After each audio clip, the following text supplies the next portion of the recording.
Hey y'all, it's your girl Miss Quitta, and I'm popping back in. Um, I just had an experience that it actually tied on to my last message that I put out there, and it really has to do with like how there is no hate like Christian love. And someone told me that I basically deserve to be in this situation that I'm in because of how my perspective has changed about God, about Jesus over the last couple of years, and just not living according to them, living to the Christian way. And they tried to basically tell me that I believe in roots and in spirits. And then when I asked them, I said, because they basically was telling me that there were some stipulations that they would consider allow me to come stay with them. And I asked them, well, what is the Christian way?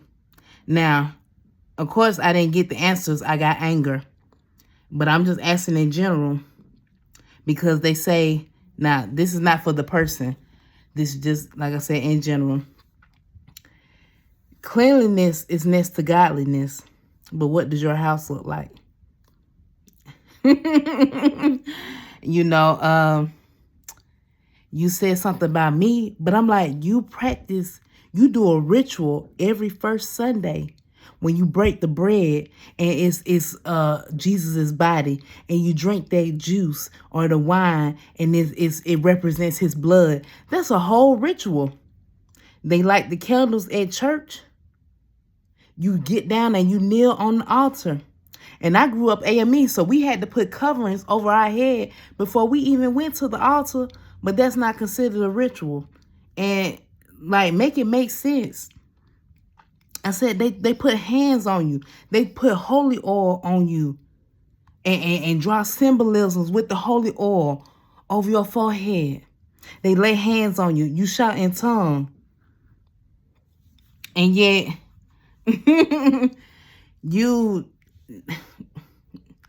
people fear what they don't understand. I'm just put it that way. And ain't no hate like Christian love. Because, first of all, if that is a punishment, then that means God isn't the loving God as y'all say God is. If I'm being punished for that, I'm basically, which I've had this conversation with God before myself. It's like I'm being bullied to believe. Because my only choice is to believe in you, to honor you, to give you all the credit for only all the things good. And then on the other side of that, my only other option is to burn in hell with eternal flames. To not experience my heaven on earth like the oppressors get to experience. To have luxury and abundance. And yet, I'm praying the same prayers, if not more or better. And then another thing I look at is how, especially as melanated people, how the way, pause for the cause. I can't believe that. The way black, whatever word you choose, because people so funny. But why is it that the way black people or melanated people worship God is talked about so much, is criticized, is they make fun of it. You don't hardly ever see them putting it in movies or shows or things like that. YouTube shorts of making fun of Buddhism, Jews, none of that stuff. Like you can't even say the word without getting reprimanded. And yet they dramatize, make fun of us all the time, falling out, and laugh at it. Laugh at the way we worship and the way we praise. And yet we suffer the most. I'm saying we as black people systemically. We're suffering the most. And so it just got me to thinking, because I said there's so many things they do. and that took me back to pointing the fingers, but it's 3 of them pointing back at you. And it's like, what's following the Christian way, because you don't love your neighbor as thyself. And I have came to agree upon this, when gossiping is like the worst form of witchcraft.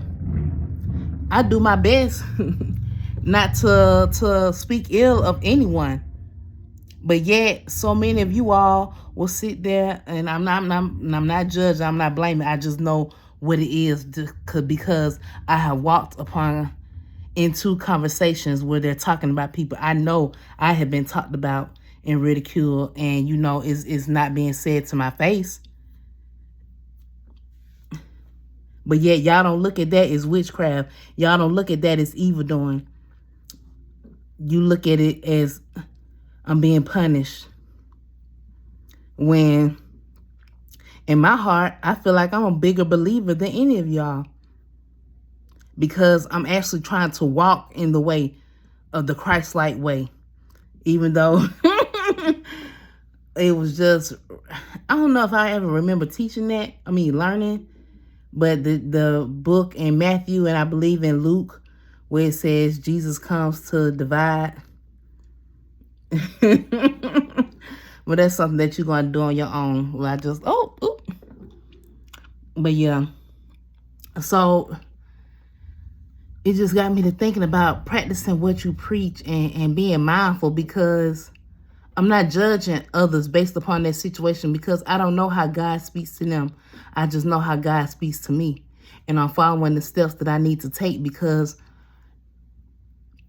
it's bigger than me. All that I'm doing, this is bigger than me. Bigger than this moment. It's bigger than you. And I think too many people just look at because I told a story where I'm writing a story about my truth. And in one part,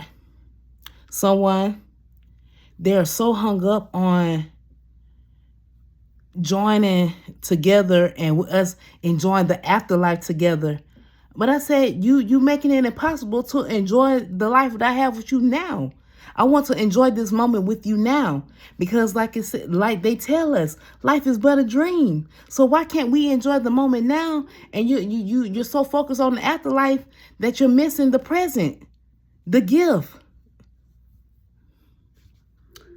So I say all that to say, because the judgment, that's wild. It's wild. I was going to say something else, because I started thinking, because like I said, these have been conversations that I have had with God, the all-loving, all-knowing, all-wise God, and yet a vengeful God, a God of anger, a just God, a God that doesn't show up when you want him, but is always on time. Did I mention jealous? I think I said a jealous God.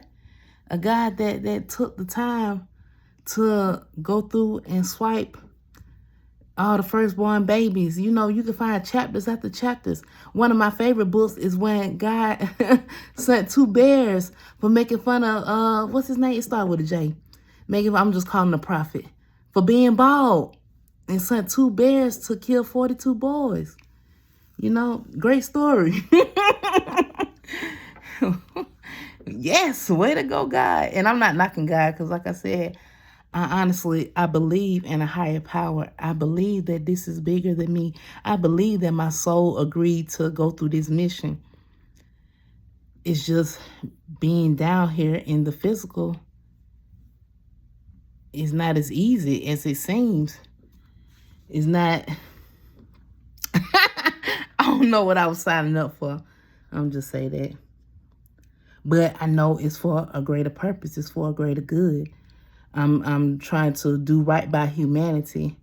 Love others as I love myself. Be kind to others. Do not judge others, because we just don't know what anybody is going through. Uplift one another. Be loving to one another. Be kind to one another. No, I don't believe that some of the stuff that they say, like if you don't work, you don't eat. Hell, what if you ain't got the strength to work? And then my thing is, who's to say that they won't work? You never know when somebody will come back and appreciate something that you have said or done for them, for not judging them in the first place, for actually listening to them, giving them a chance, being compassionate and understanding. Ain't that what life is about? Isn't that what love is about? And to not be selfish, not saying, because I do agree, put yourself first. Yes, put yourself first. Because you can't pour from an empty cup. But at the same time, when you have it to give, when you have it to pour, and I'm not just talking about